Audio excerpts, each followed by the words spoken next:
Hi, it's time for another verb of the day. Today's verb is roam, and this verb was suggested by the viewer Luis. Thank you so much for this idea.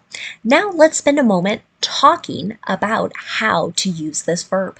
The first way you might see or hear roam used means to travel about or move about aimlessly and unsystematically, especially over a wide area. So if you are a person that makes a plan, I'm going to be here from this time to that time, right? This is not the verb for you because aimless kind of means without a plan, without any idea. A second way you might hear roam used can mean to have one's eyes pass lightly over something without stopping. I know I have had this type of action when I've entered a crowded room and there's a specific person I'm trying to find, or I'm trying to find somebody I know that I can go and talk to, right? So I might have my eyes kind of glancing around, trying to find that person or maybe people I want to speak with. A third way you can use the verb roam means to have your mind or your thoughts sort of drift along without sort of staying focused or dwelling on a particular topic or subject for an extended period of time. A fourth way you can use the verb roam is in connection to our cell phones. And many times this verb gets used to talk about being sort of outside your main provider's network. So this commonly comes up when people are traveling abroad and maybe outside of a particular carrier's infrastructure and network. For now, you should know that roam is a regular verb. To make the progressive form of this verb, all you need to do is add ing to form roaming. The past tense and participle forms of this verb can be made by adding ed. Our base verb, roam, ends in a voice sound. Our M sounds here are always voiced in English, and it means that our ed ending is just going to make a D sound. So I'm not adding an extra syllable when I say it. The past tense and the participle forms of the verb should sound like this: roamed, roamed. Okay. Now, there are two phrasal verbs you might encounter, and what you're going to notice is they have the same meanings here. So roam about, roam around, they both kind of tie back to that first definition. You're moving, you're wandering around in an aimless or unrestricted way. Let's take a look at two example sentences. Our first, the principal roams about the hallways just before and after passing periods. So principal, think of kind of the leader of a particular school. Here, maybe this is a middle school, a high school, right? So after the students have, just before and just after the students have changed classes, right? Kind of moving around, maybe not like a set plan. I'm going to check this hallway, then that hallway, just like I'm going to see what's going on out in the hallways. Another example, the teenagers have been roaming around the mall all evening. Right?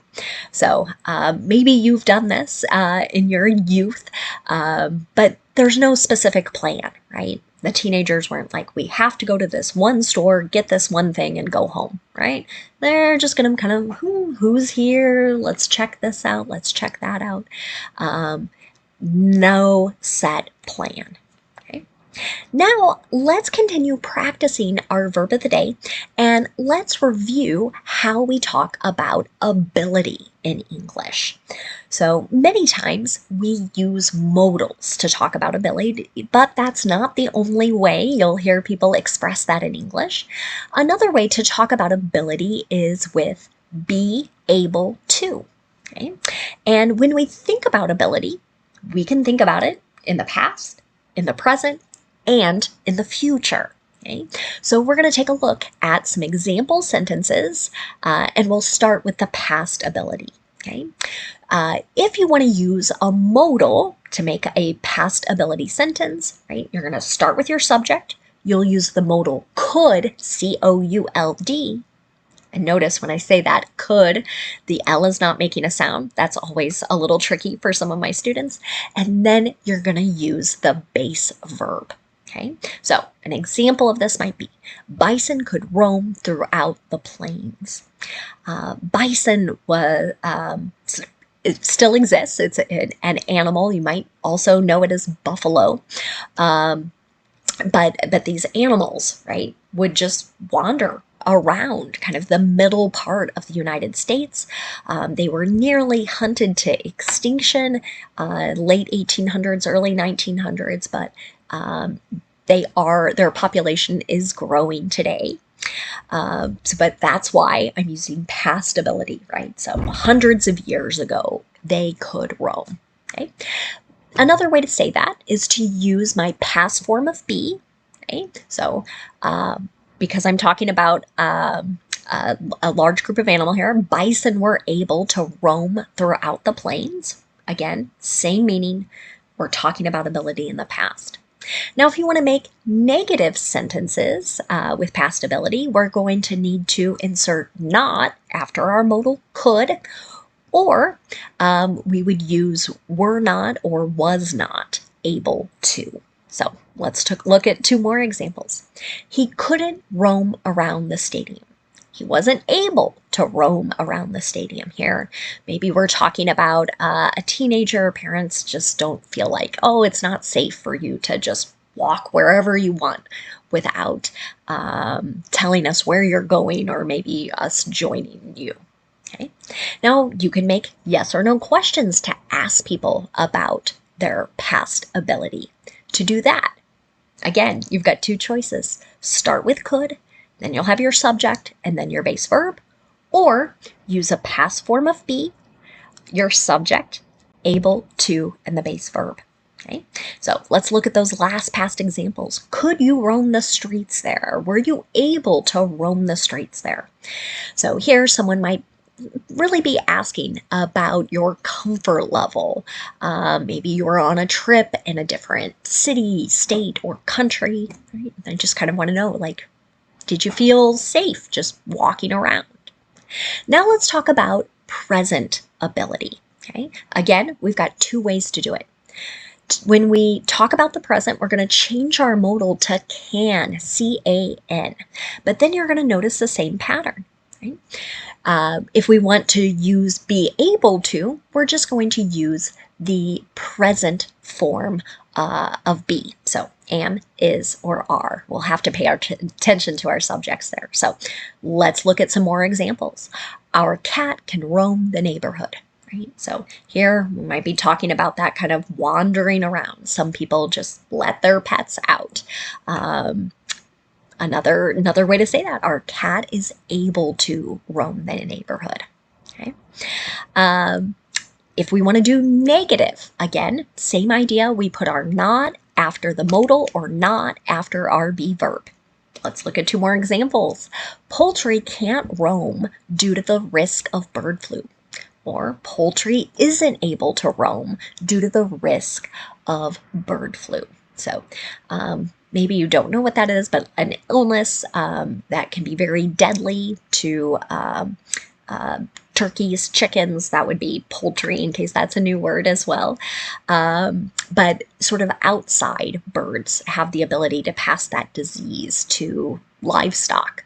And so now many people are keeping or attempting to keep all outside birds away from their livestock. If you want to make a yes or no question about someone's present ability, right? Start with can, then your subject, then the base verb, or you can use the present form of be. So am, is, are, our subject, able to, and the base verb. Now let's spend a moment talking about future ability. Okay? What you're going to notice here is that your modal stays the same. You're going to use can and then the base verb. So sometimes students will say, hey, Katie, well, how do I know if this is present? or future.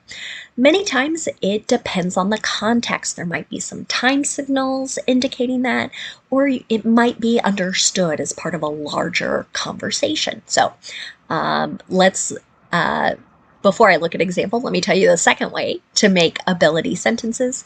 We're going to use will be able to in our base verb. That's going to be our second way. Now we're ready to look at some examples.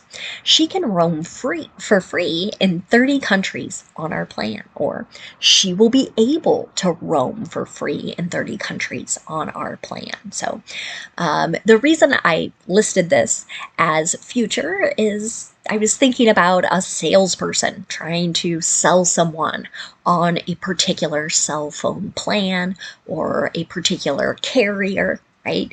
And maybe it's a child who's going to be traveling. So the parents are asking a lot of questions. Maybe, the student is going abroad with classmates, right? And we want to make sure our child can contact us, right? So they might say, right, stress that future ability to call and still be able to use the phone. Now, again, if we want to do negative future ability sentences, we'll do cannot and then our base verb. You'll notice here I've also been using the contraction can't, very common. Or you could use will not be able to, or the contraction for will not, won't be able to, and then our base verb. Let's look at some more examples.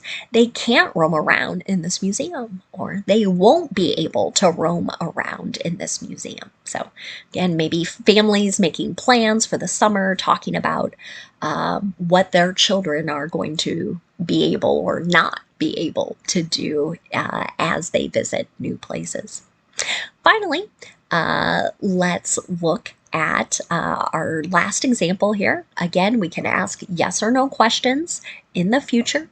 We can start with our modal can, then have our subject, and then the base verb, or we can use will, our subject, be able to, and the base verb. Here are the last two examples. Can our dog roam the park? Will our dog be able to roam the park? Right? So you might want to know, is the dog going to be able to do this activity? Is it acceptable? Is it safe, maybe, for the dog not to be on a leash? Now, let's spend a moment looking at some words that are related to our verb roam. And the first word we're going to look at today is just the noun form of this word. So the noun roam is pronounced in the exact same way as our verb, and it has the exact same spelling as well. So an example of how you might hear this used. Let's have a roam around this place, right? So here it just means an aimless walk. Again, I want you to think about not having a plan, right? We'll just see what interests us, see what looks interesting. Another related word you might encounter is the noun roamer. That ER suffix many times tells us a person or thing who, and then we can go back to the root meaning of our verb. So this is someone who likes to move around. It may also mean someone who likes to travel.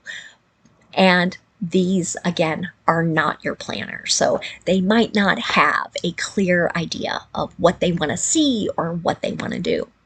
An example of this. We don't travel well together. She is a bit of a roamer, and I like to establish a plan each day. Okay? So there are many different ways to approach traveling and vacations. Some people have a very relaxed approach. Other people like to have a real thorough schedule. I don't think there's a right or wrong way to this. It's just a little bit of your personality and what suits you and your traveling companions. Well, thanks again to Louise for suggesting today's verb. Thank you all for watching. Have a wonderful day.